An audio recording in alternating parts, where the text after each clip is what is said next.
Yet thou hast a right to thine own faith, which doubtless is mine also." "How can that be?" he asked, looking up.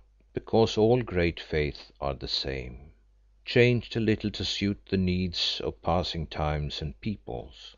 What taught that of Egypt, which in a fashion we still follow here, that hidden in a multitude of manifestations, one power, great and good, rules all the universes, that the holy shall inherit a life eternal, and the vile eternal death, that men shall be shaped and judged by their own hearts and deeds, and here and hereafter drink of the cup which they have brewed, that their real home is not on earth, but beyond the earth, where all riddles shall be answered and all sorrows cease.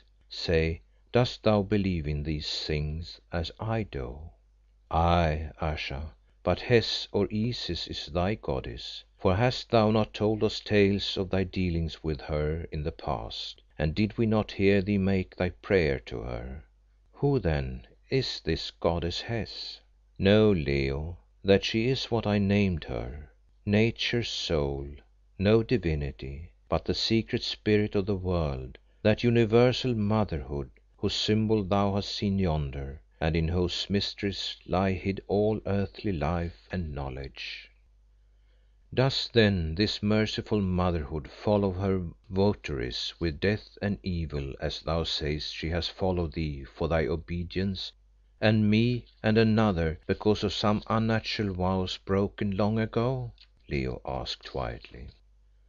Resting her arm upon the table, Ayesha looked at him with sombre eyes and answered "In that faith of thine of which thou speakest, are there perchance two gods, each having many ministers, a god of good and a god of evil, an Osiris and a Set?"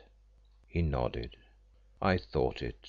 And the god of ill is strong, is he not, and can put on the shape of good? Tell me then, Leo, in the world that is to day, whereof I know so little, hast thou ever heard of frail souls who for some earthly bribe have sold themselves to that Evil One, or to his minister, and been paid their price in bitterness and anguish?" "All wicked folk do as much in this form or in that," he answered. "And if once there lived a woman who was mad with a thirst for beauty, for life, for wisdom and for love, might she not, oh! might she not perchance sell herself to the god called Set, or one of his angels? Ayesha, dost thou mean," and Leo rose, speaking in a voice that was full of fear, "that thou art such a woman?" "And if so?" she asked, also rising and drawing slowly near to him.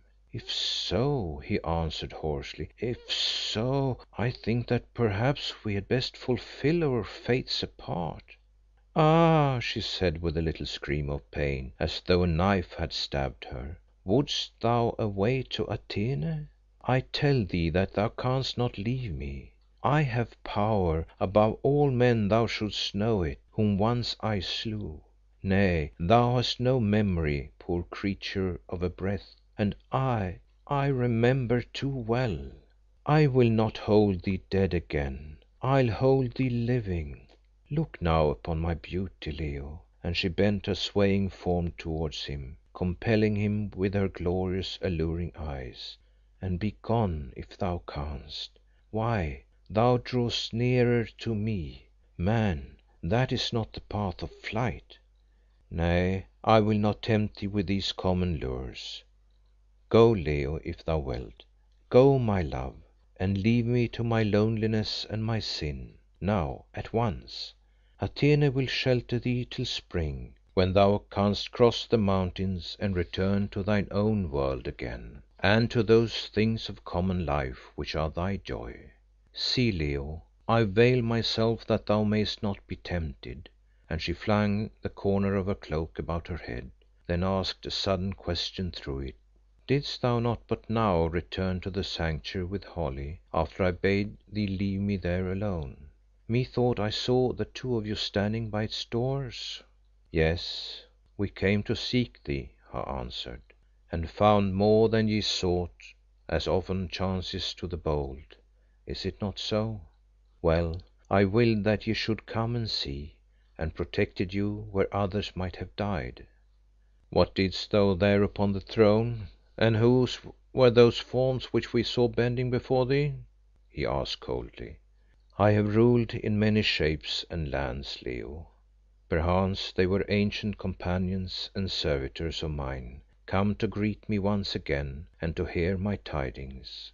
Or perchance they were but shadows of thy brain, pictures like those upon the fire, that it pleased me to summon to thy sight, to try thy strength and constancy. Leo Vincey, know now the truth, that all things are illusions, even that there exists no future and no past, that what has been and what shall be already is eternally. Know that I, Ayesha, am but a magic wreath, foul when thou seest me foul, fair when thou seest me fair, a spirit bubble reflecting 1,000 lights in the sunshine of thy smile, grey as dust and gone in the shadow of thy frown. Think of the throned queen before whom the shadowy powers bowed and worshipped, for that is I. Think of the hideous, withered thing thou sawest naked on the rock, and flee away, for that is I. Or keep me lovely and adore, knowing all evil centred in my spirit, for that is I. Now, Leo, thou hast the truth. Put me from thee for ever and for ever if thou wilt, and be safe. Or clasp me to thy heart, and in payment for my lips and love, take my sin upon thy head. Nay, Holly, be thou silent, for now he must judge alone." Leo turned, as I thought, at first to find the door. But it was not so, for he did but walk up and down the room a while. Then he came back to where Ayesha stood, and spoke quite simply and in a very quiet voice, such as men of his nature often assume in moments of great emotion. "Ayesha," he said, "when I saw thee as thou wast, aged and thou knowest how, I clung to thee. Now when thou hast told me the secret of this unholy pact of thine, when with my eyes, at least, I have seen thee reigning a mistress of spirits, good or ill, yet I cling to thee.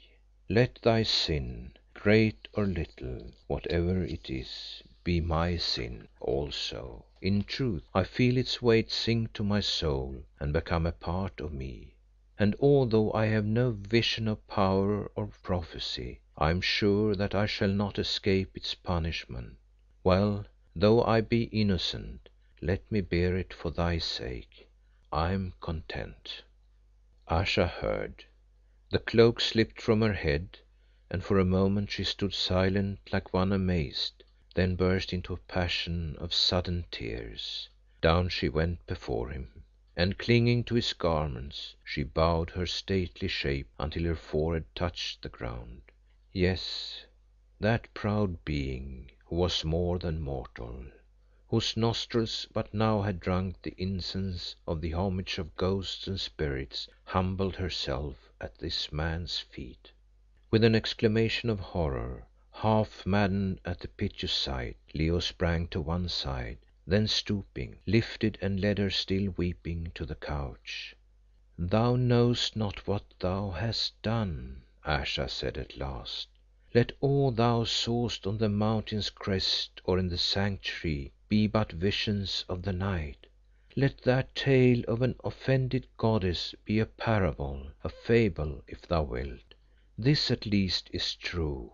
Yet ages since I sinned for thee and against thee and another, that ages since I bought beauty and life indefinite, wherewith I might win thee and endow thee at a cost which few would dare. That I have paid interest on the debt, in mockery, utter loneliness and daily pain which scarce could be endured, until the bond fell due at last and must be satisfied. Yes, how may I not tell thee, thou and thou alone stoodst between me and the full discharge of this most dreadful debt, for know that in mercy it is given to us to redeem one another." Now he would have spoke,